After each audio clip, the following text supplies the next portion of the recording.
Hi, I'm Salim. I'll be hosting our chat today with Matt Magaña. Matt, thank you so much for being here. Would you mind introducing yourself, please? I'm Matt Magaña. I am a son, a brother, a breathwork facilitator, Reiki practitioner, past life regressionist, 9 times marathoner, and a mental health advocate. And overall, amazing, apparently. I'm trying. I'm just trying to get on your level. Yeah, it's easy. It's easy. Don't worry. So, Matt, let me start by talking about breathwork, and maybe you can give us a little snippet of what is breathwork. Breathwork really is any use of the breath to improve our emotional, physical, spiritual, or psychological well-being. Okay. So breathwork really takes on many different forms. Yeah. Yeah. Is breathwork something relatively new? No, it feels like it is because in our culture, it kind of is. It's kind of starting to have its moment, so to speak, just Okay. like kind of like yoga did 20 years or so ago. Yeah. So that's actually really exciting. But when we actually look at it, our breathwork's been practiced for millennia. Wow. Yeah, by indigenous cultures all over the world, really. So it's kind of this process of utilizing ancient wisdom for our modern day lives. So Yeah. it's a really cool marriage of the two, and people are really starting to see the power and the potency and the benefits of having a breathwork practice. Okay. And then how did you get involved with breathwork? What was your journey towards it? Well, I've been an athlete my whole life, so technically, when you're running, playing soccer, you're using the breath in a different way, right? Just to Oh. keep going, as you well know. But I can really trace my start with breathwork back to the pandemic. I worked in one of the few retail centers that were open during the pandemic, and it was a crazy time, and there was a lot of unknowns, and fear was at an all-time high, and I felt called to check out. I don't know. I found Wim Hof is his name. Wim Hof. Okay. Yeah, there's a Wim Hof method. Who's this? He's a Danish guy, and they call him the Iceman, and he does a lot of ice That's cold right. immersion stuff. Yes. Yeah. So I found him, and I just would go on YouTube every day and just do his practice. It was a 10-minute practice, and then about a month in, I just kind of checked in, and I was like, wow, I feel pretty grounded and relaxed, and everybody else is losing their minds kind of here. So I was like, okay, there's something here. So I stayed with it, and I just really enjoyed the stillness of it and getting out of my mind Yeah. and just something that I could come back to and kind of anchor myself back into my body type Yeah. thing. Did you see a big difference, especially like in the athletic area also? Yeah, that's great. I mean, I've been a big advocate of utilizing it for sports, obviously. So I did. Actually, that July I climbed Mount. I'm forgetting the name of it. One of the big ones. One of the big ones in California, 14,000 feet in a day. Is it Whitney? Mount Yeah. Whitney. Thank you very Yeah. much. I wasn't that impressed, apparently. But 14,000 feet in a day, and during the pandemic, we weren't doing any training in any elevation, so it was a test. And so when I got up high, 12,000 feet, I was definitely utilizing breath work to keep me going. So yeah, and I just kind of stayed with it, and then I think in the summer I was just online, kind of looking at like yoga studios or something, and I found this teacher teaching a virtual breathwork session, and she had mentioned something about like tapping into the subconscious, which I didn't click what that was really about, but I was like, oh, let me try this out. Went, did it, and we did what we called an inner child session, where you go back to your younger self, Yeah. and the facilitator had our dads tell us that he was proud of us, and I had never heard that, and apparently I needed to hear that. I wanted to hear that because it blew the lid off my whole being. I had literally had decades of emotions pouring out, and I guess trauma that all came out at once. Tears, definitely, all sorts of emotions. So it was a very profound experience that I can remember very clearly, and that was the start of it all. And I think the key too after that was a lot of people have those experiences with breathwork, but it can scare a lot of people because it's very intense. It can be very intense. because you're feeling things that you've tried not to feel on Yeah, purpose for the a long deep time. down. Exactly. So actually, I asked the facilitator. I was like, well, because later anyway, we went on a call I was going to join her course, her 12-week course. And when I mentioned that I was doing mental health work, she asked me point blank if I wanted to teach this. And I was like kind of blown away. And I was like, me? Sure. So I said yes. And that was really the beginning of it all. But I went back and I asked her, I was like, what made you think or know that I could teach it? And one of the things she mentioned was that, after that first profound experience, I came back to keep doing it. I see. Yeah, so I still talk to a lot of people today who are like yoga teachers or in that space who have done it once and had very intense sessions that are avoiding it. And that's neither right or wrong. Everybody's journey is different, but I think that was a key, like having that profound experience, that intense transformational experience. And coming back, knowing that I needed to come back and I needed to do more of this work because it was just the tip of the iceberg. Yeah, it sounds to me like you found it at the perfect time, where the experience was very intense, but you were also able to handle it enough to then be able to be like, hey, this is something that really speaks to me. Yeah, and I can come back. Would you be okay guiding me through a little bit of a breathwork exercise? Yeah. Okay. And I've never done it, by the way. So I can't promise the same result that I had. No. Oh, then I'm sorry. We have to cut the interview. So what we'll do here is we'll do just a few minutes of what we call restorative breathing technique. I feel like I had to sit straight. Is that right? All of a sudden, I was like, oh, yeah. I mean, you're gonna, whatever's comfortable, really. Okay. But I mean, ultimately, I'll be guiding you to, relax your shoulders and the different parts of your body. Yeah. Eyes open, eyes closed. Why don't we have you close your eyes? And what we'll do is I'll just kind of lead you through the technique first, and then we'll start it. Beautiful. So let's just go ahead and take a big inhale and exhale. And then sighing on the exhale. Good. So now we're going to inhale from below the belly, expanding the diaphragm. Then we're going to expand the rib cage on the way up through the nose. Then we're going to exhale out of the mouth, nice and long.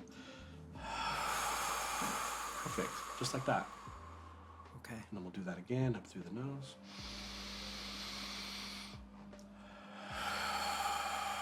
That's perfect, exactly. So we'll start officially. He's going, we're going to start right now. Okay. 3, 2, and 1, inhale. Releasing. Keep going, finding your rhythm with that inhale, expanding the rib cage. Good, nice and easy on the way out. And pulling that breath all the way up past the top of the head.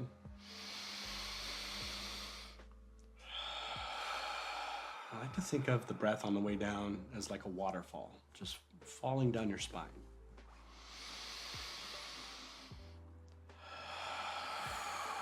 Good, and on the exhale, you're totally releasing, totally letting go. Okay. Feeling that release. Good. So just finding your rhythm here. We'll keep going for a little while longer. All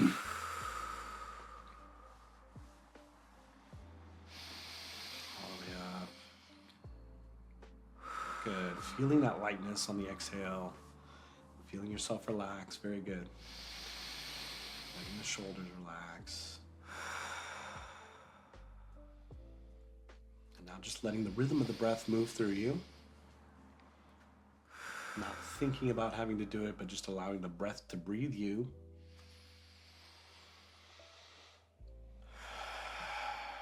And we can even start to think of the breath that's coming from below your feet, all the way up.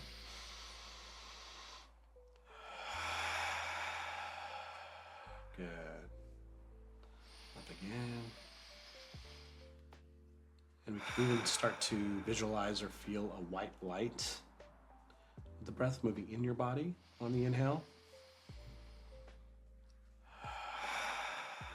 If you have any soreness or tension in the body, just allow that white light to move into those spaces. Allow it to melt away any tension, any stress, or any blockages.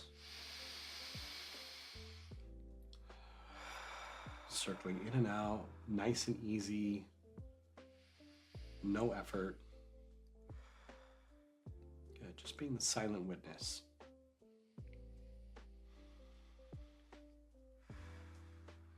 Good.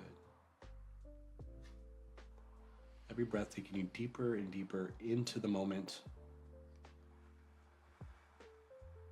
into the innate intelligence of your body,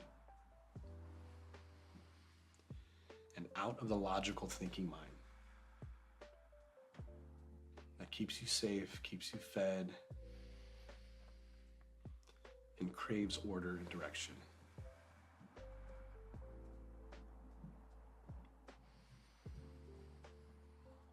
Good. And allowing that white light to move into the spaces between the cells of your body.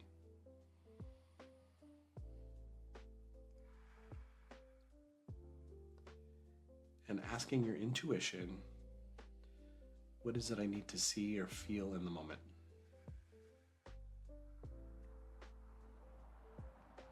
No wrong answers, no editing. What does my intuition want to tell me right now?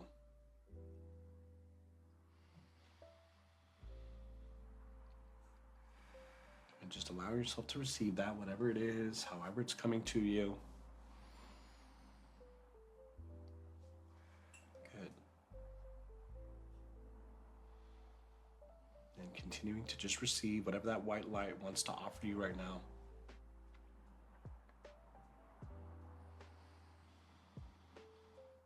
And surrendering deeper and deeper into the breath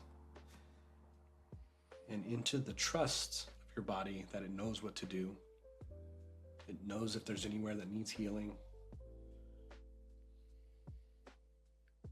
that needs a little extra support today.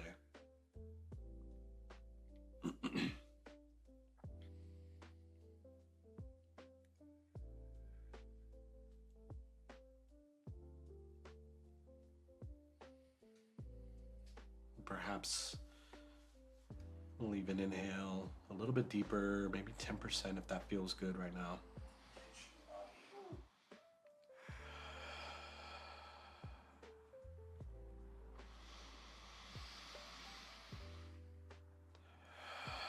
Allowing that waterfall to roll down the spine, down the back of your legs, all the way to the bottom of the feet.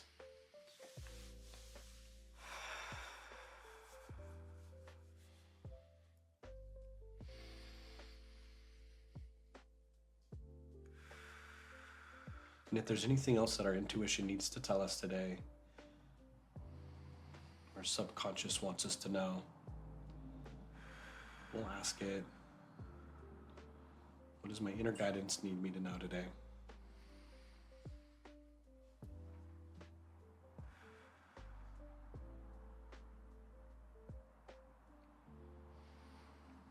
Good. Just fully receiving whatever's coming up for you.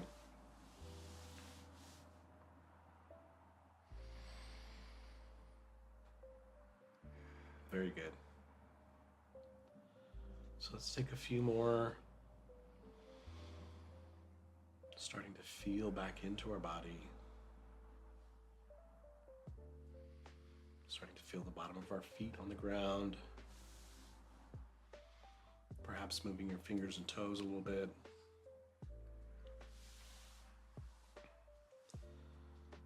And your arms and legs, just giving them a quick shake.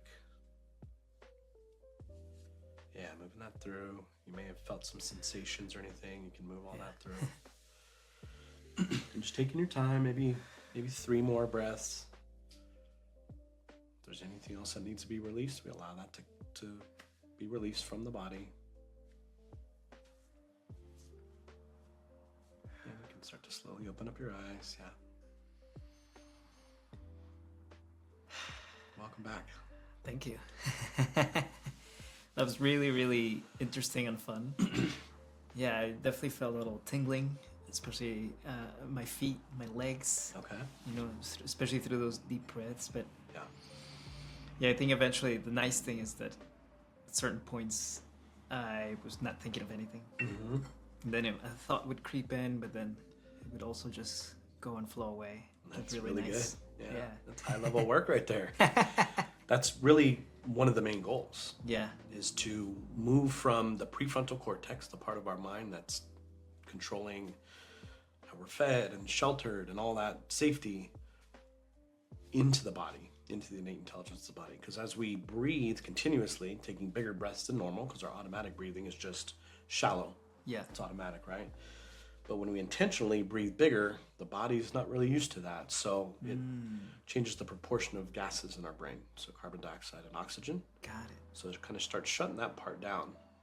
I see. Then we move in. So that's why those thoughts were less frequent for you. Yes, it was easier than usual, I would say, to let them fly by.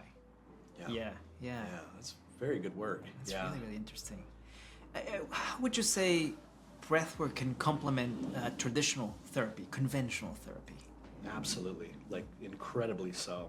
And that's a great question. I'm really glad you asked it, but I'm a huge proponent of conventional talk therapy, and I think everybody on some level should have somebody they're talking to on that level, professional, that's neutral, that is literally there just to support them, whether you've got big things happening in your life or not. And I think the key there is the maintenance part, the maintenance piece, because just like we stay in shape physically, we don't want to just have to go to the doctor when we break our arm, right? So we do maintenance, we work out, we eat healthy, we hydrate. And so that's what I feel like talk therapy and breath work offer at their optimal, is the maintenance piece. I see. So doing that work continuously, so that when you are faced with big parts of life that are challenging, that you can face them from a more grounded space, trusting yourself more, and know that there's help out there, and that you can handle it. And there's different modalities that can support you. So the breathwork piece, the big part of it is the somatic release. So we just did maybe 5 minutes right there. Yeah. So what I typically do would be at least 30 minutes of that. Okay. And we would use a different technique too, where it's a more intense breath. So we're really moving stuff through. Okay. So you can imagine, you already felt tingling, you already felt stuff moving through, stagnant energy probably. Imagine with music, in a room with other people, or by yourself. I do privates too, and those are powerful as well. But for 30 minutes, you're doing that. Right. And the intensity just increases and increases. Exactly. Yeah. So that's really going to get down into the subconscious, really start digging stuff up, really start stirring things around. So that's the somatic piece. So when we're doing conventional talk therapy, we're talking, we're, tapping into what's going on in our life and different ways to approach that, and hopefully techniques to take home with you and action steps to work on that in between sessions. Admittedly, I haven't been to a therapist for a while, so I need to walk the talk and get one for myself as well. So, but it's just super important. But it has been said that a breathwork session can equal up to a couple years of talk therapy. Okay. Because of that somatic piece. I see. So our body is so intelligent, and they say that about 96% of our human experience lies in the subconscious. Mm-hmm. And that's a lot. Yeah. How many years, right? How old are you? 34. 34 years young, right? So 96% of that, give or take, lies in your subconscious. So that's our body protecting us, keeping us safe, right? And there's things that we went through, let's say when we were children, that were intense, traumatic. The ego and the subconscious protect us by pushing it down, on a certain level, holding it in a different space. We can't have that at the front of our mind all the time. We just wouldn't be able to function day to day. So it does serve a purpose, but we need to also be mindful, I believe, in being aware of these things and then working to release them. Let's see. Now, so I know you were talking about how some people, the intensity was too much on their first sessions. So I would love to know, how would you advise someone that is interested in breath work, how to take the right steps so that they don't go too far too soon? What would be your advice if somebody's interested? I think I think it's really important to know who you're working with. Okay. And to check and make sure that they've checked their work, essentially. Like, it's when you sign up with a therapist, like, it has to be a good fit, and that can take some work. Yeah. And that can take some time. But I've learned, I just finished a trauma-informed certification for breathwork, a 9-month one last year. I had already been certified for years, but this took it to a different level. We went deep on the trauma part, stress responses, and that whole part of somatic release and breathwork. And one of the main things that I took from that was a thing called titration, which is essentially meeting the client where they're at. So for somebody who's exactly, and that was something I had to kind of learn. Sometimes I'd be so excited for a client because I know they could have these huge breakthroughs, but they weren't ready. Yeah. And so you can't force that on them. So you have to meet them where they're at. So what's great is that what we did right now is called restorative breath. So in a normal session, we would do that for 5-10 minutes, then move into the activation breath, which is the kind of the supercharged breath. Okay.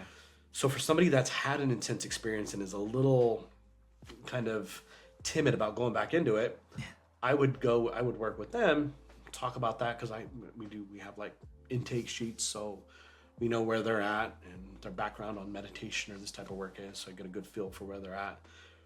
But for somebody like that, I would do the restorative breath and just take it slow. Right. And first and foremost, it's about you as the client. So even in group sessions, I'll guide a certain depth and breadth and speed, but I always footnote that with, if that doesn't feel good for you, you don't have to do that. That's just a guide. If it feels good to just stay with that restorative breath right now and that feels right, stay with that. Yeah. So it's really about step by step, inching your way into that space to where you feel good to, release on a deeper level. Yeah. And I guess being aware of like, hey, if I'm comfortable, I can keep pushing, but you don't want to be uncomfortable and push, because that's probably when it just will not click fully. Huh? Yeah, that's where it's really important who's facilitating as well, because you want to make sure that you feel safe with them. So if you're like, you know what, I'm just going to go to this breathwork class, there's 100 people in it and one facilitator, you're not going to get the attention that you're probably going to need if you've already had an intense experience and you're already timid. So, working maybe with one-on-one first and letting them know your experience. Yeah. And again, seeing what kind of training they had and that it is trauma-informed. That's important because when we do this, trauma is a big thing that's going to come up. Yeah. So they need to be able to support you and be aware and facilitate through a trauma-informed lens. So then there is a lot of specificity to breathwork itself. For example, are there exercises that people do for grief and loss? Is there something like that as well? Yeah, so there are like techniques that I like to share with people and use myself for when I'm anxious or if I'm having trouble sleeping.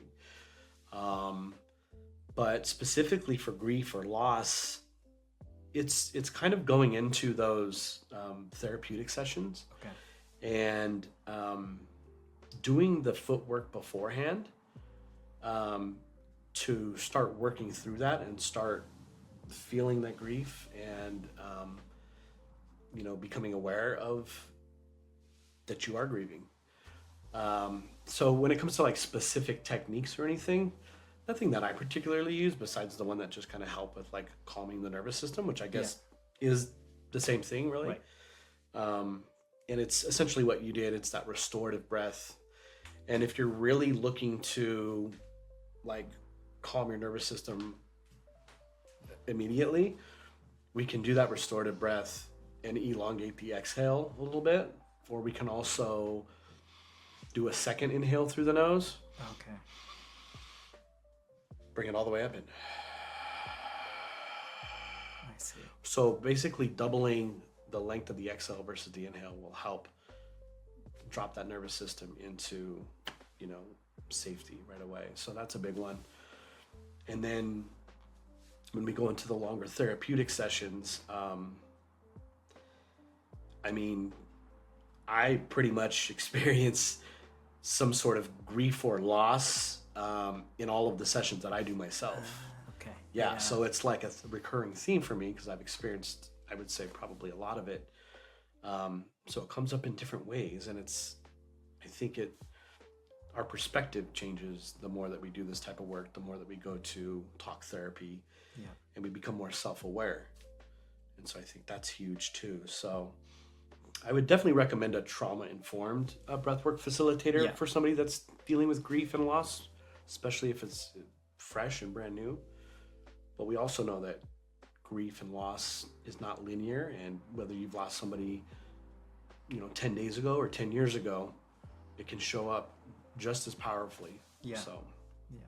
Well, I also want to touch upon, you were part of the board members of the LA chapter, is it? For the American Foundation for Suicide Prevention, right? I'm curious if you can speak a little bit about how suicide has affected you, how it has changed you. Yeah. Well, in 2014, I lost my best friend Anthony to suicide in May of 2014. After spending months with him, trying to help him out, he had been dealing with a lot of grief himself and a lot of substance abuse. So he took his own life in 2014, May of that year. And then a few months later in August, I lost another friend, Brandon Hankey, to suicide. And in between those two, Robin Williams took his life. And that affected me on a large level as well. I think, one, just being a huge fan of his work and growing up with him and being an actor of his caliber and seeing so much of his work, you feel like you know that person. Yeah. I think that's a sign of a good actor. So losing him in between those two was pretty heavy for me as well. Yeah. So that was in a span of 4 or 5 months. So that and then I ended up, there was other people that I lost to suicide later after that too. And I had dealt with depression from when I was 19. So, but suicide's one of those things where you don't talk about it much if you haven't really experienced it. So, that changed my life. Yeah. And then I got involved with AFSP. I decided to run the LA Marathon. Yeah. And I was looking for a nonprofit to do it for, and then I found like the cats and pit bulls. I was like, oh, that's cool. And then I found suicide prevention. I was like, oh, and it just clicked. And I was like, okay, I'm running a marathon now. And ran my first marathon, shared about the suicide loss that I experienced, which was a big deal. Yeah. To share it about my friends on social media and raise money, and then challenge myself to run a marathon, and then join the board of directors later that year. And it's been 7 or 8 years, and it's been an incredible ride. But it changed my life in profound ways. You can call it good or bad, but ultimately it's brought me to this point in my life, and I'm grateful for all the experiences. Do you remember some of the other steps that you took and probably continue to take to navigate that grief? I mean, obviously the running, I can see how that's very effective. Do you have any other of those experiences maybe? Well, seeing my therapist was definitely huge at that point. But running was the main thing, I think, in challenging myself to do something that I had never done, run for a marathon, train for it by myself, and really push my own limits. But it just became the time when I got to just think about running. It's not like I forgot about my friend not being here anymore. Right. But I got to work on myself. I got to challenge myself. I got to see improvements physically, mentally. I got mental clarity, which was just incredible. Yeah. That was just one of those effects that I didn't realize. And I challenged myself, and I'd get faster. I was like, oh, let me run faster here. So I was focused on growth and evolution. And then ultimately and then doing it for AFSP, for that cause. That purpose, yes. Right. And seeing that there was an organization out there that supported people that had lost people to suicide. Yeah. That was big just to know that, first and foremost. So ultimately becoming involved as a volunteer and then a board member, transmuted a lot of that grief into power and hope for others that were going through something similar. I could share my experience or just be there for them in the moment.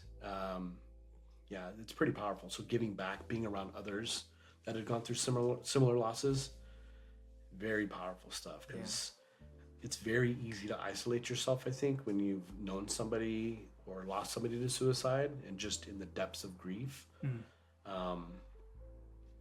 But it takes like you picking yourself up sometimes and say, I got to do something. Yeah.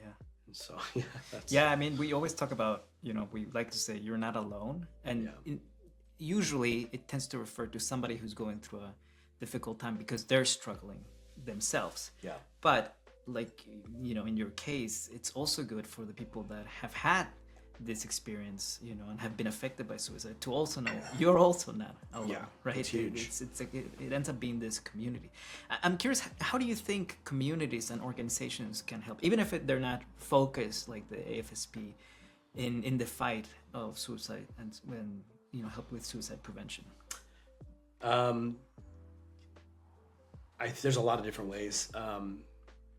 But AFSP is just a platform, and there's many other mental health platforms out there that are doing incredible work that offer, the community walk. So you can get a team together from work or from, some recreational activity or just your family and have a team and just fundraise and go out there and walk that day. Or like a Light in Dark Places, you can utilize your talents, your skills, and your network to do something that you love to do and is fun, and tie it back to the cause and raise funds and awareness for suicide prevention. So that's a huge thing that I'm enamored with A Light in Dark Places. So it's because they've done that. They've embodied that. They took their passion, what they do for a living, and got all these amazing people together every year and create something new and offer it out to the community and raise awareness and raise funds, and are taking it all over the country and really creating a unique, powerful experience that's offering humor, education, and just real emotional content in the flesh for people to experience. And it's profound, and it's like nothing I've ever experienced. So they're the perfect beacon, an example of what you can do to become involved. Thank you. Those are really nice words. Really appreciate that. Through your experience with the AFSP, I would love to know if you have some advice for people that are currently in the middle of trauma, and maybe what direction they can take. Yeah, that's a big one, right? I think first and foremost, knowing that there is support out there. And so nowadays with the internet, we don't even have to talk to anybody. We can just hop on the internet and check it out and see that there is people out there. But seeing a talk therapist, I think, is important. If they can do that, if they have the means to do that, if they feel like they want to do that. But now we can do that virtually too. So I think that can help people who are really in the grips of trauma. There's a crisis text line, which I love. That's right. Yeah. It's manned by trained counselors, so you literally can just text people that are there to support you. There's a 3-digit 988 number now, which we at AFSP, we were in Sacramento promoting for it, advocating for it before it was a thing. So that's a really cool thing to see it now, and as opposed to a 10-digit suicide prevention number, which was great, but then you got to remember to call. You got to want to talk to somebody if you're going through it. You got to dial a 10-digit number. Hopefully you weren't waiting too long, but now it's just a 3-digit. So that's really cool. So there's things like that out there. There's groups. There's survivor groups. Dee Hirsch is one. Some of the folks at AFSP, we have one called Solace, which is a drop-in free one, which I've been Very fortunate to be a part of a few times. Actually got to lead Breathwork for them. Oh, nice. Yeah, and I got to experience it as myself as a survivor, which was right.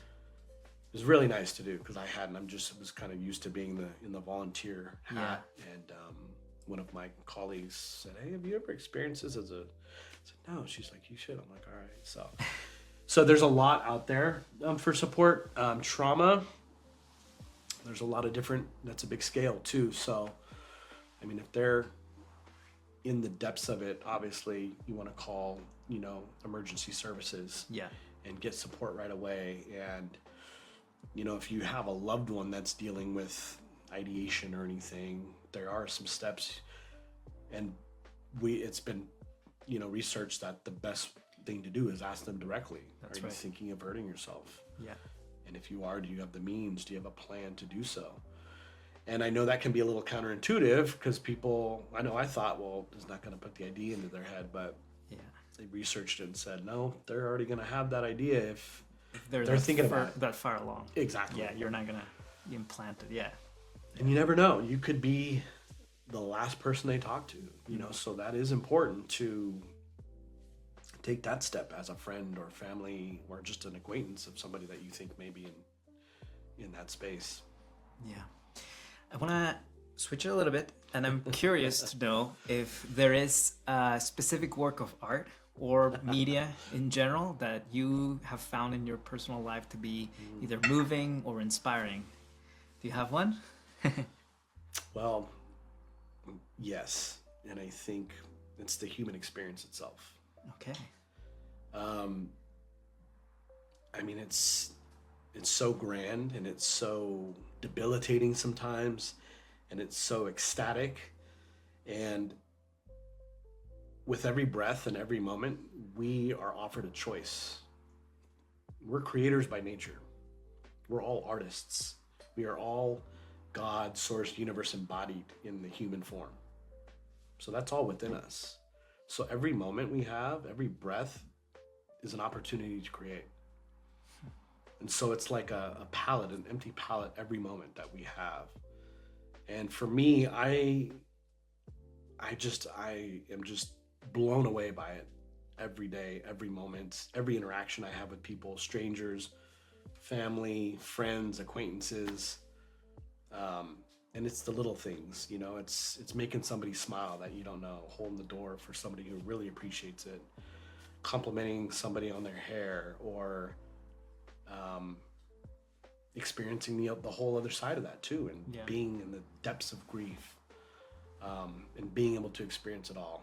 I feel like that's the biggest work of art. And so God, universe, source, spirit, whatever you want to call it, is my favorite artist. Wonderful. All right, before I let you go, we want to do this little thing called lightning fast questions. All right. So, quick bits. All right. So let's start with favorite comfort food. Pizza. Excellent. Favorite way to unwind. Breathwork, running, and a good documentary. Nice. Favorite childhood movie. This is a tough one. Can I give you multiple? Sure. Okay, I'll just pick one. The Burbs. Ooh, okay. I don't know if anybody knows about that, but if you don't, you need to check it out. What's your go-to song right now? Kendrick Lamar. Yeah. Which one? Man at the Garden. All right. All right. Yeah. Do you have a favorite piece of advice that you've either read or been given? Leave it better than you found it. Nice. And the last one, if hope had a color, what color would it be? It would be a bright, tantalizing gold. Correct. Matt, thank you so much for joining us. It's been a pleasure, amazing conversation. Once again, I'm Salim Aliaga. I was your host, and we'll see you on the next chat. Thank you. Thanks for having me. Appreciate it. Yeah.